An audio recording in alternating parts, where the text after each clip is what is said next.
ঘরোয়া ঘি এখন আরো উন্নত মানের হয়ে গেছে, বলছে ঘরোয়া ঘিতে নাকি কি দিচ্ছে, দুধের স্বর দিচ্ছে, এটা নাকি টেস্ট আর গুণাগুণ আরো নাকি দ্বিগুণ হয়ে গেছে। দাও খাও। করলা ভাতে, এই ভাতে ভাজা করলা ভাজা ভাজা ভাজা আর তার সাথে হচ্ছে ঘি আর আর একটু বলে, এই আমাকে আচারটা দাও। আর আর আর ইয়ে কি বলে, এটা হচ্ছে সেই যে পুকুরের সেই বাটা মাছ, আর র্যান্ডাম ওদের মাছ খাওয়াচ্ছি এখন, মানে ওরা এখন রোজ মাছ সেদ্ধ খাচ্ছে, কিন্তু মাংস আমার বন্ধ। এই মাছের তরকারিটা খেতে এত মাছ শেষ ইচ্ছা হচ্ছে করে না।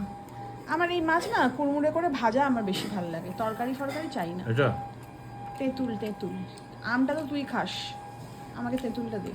এটা দেখ চোখে দেখতে পায় না, এটা তুই চশমা পরে বসবি তো। নে। এই যে এটা হচ্ছে আমার তেঁতুলের আচার, ধরো এটা দারুণ, এটাতে হাত দিবি না কিন্তু, ঠিক আছে? তুই খা, তুই আমার আমে হাত দিবি না। মানে আমি বলতে পারি না, তার আগেই আমার জিভে না জল এসে যায়, মানে টুক করে পড়ে যাবে, এতটাই সুন্দর।